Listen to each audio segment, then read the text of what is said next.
In approximately the year 3050, so a little over 1,000 years from now, there's going to be a man by the name of Tatos, T-A-A-T-O-S is how you spell his name. And he is the Da Vinci of the future. He is a historian, archaeologist. He's a medically trained person. He's a quantum physicist or a geophysicist. He's everything. And what he does, he develops a machine called the Wormhole Linear Accelerator, the WLA.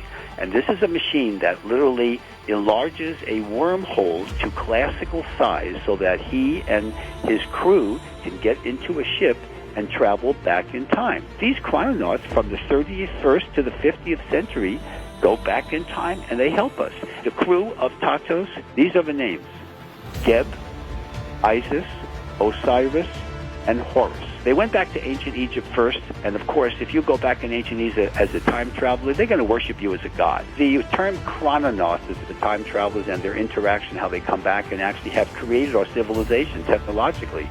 They've been in Atlantis and Lemuria and ancient Egypt and all these places. Now, the mathematical model for this is known today.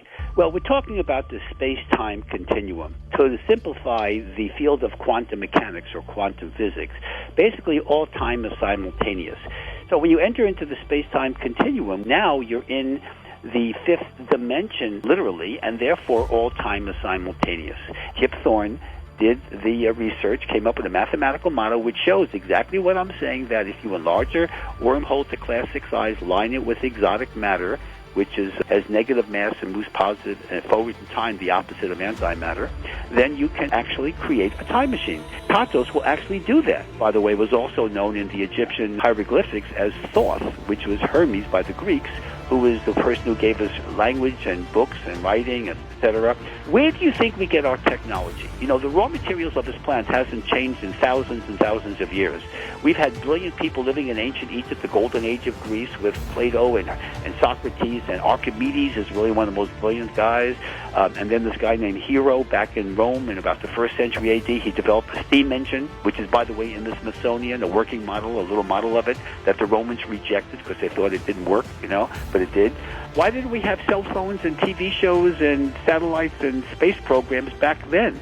You know why? Because the interaction of ETs and time travelers give us our technology. And isn't it interesting? Every time there's a spike in technology, it's always corroborated and coincides with ET, UFO observations, and some of these time traveler episodes. Time travel is real. It's always been around.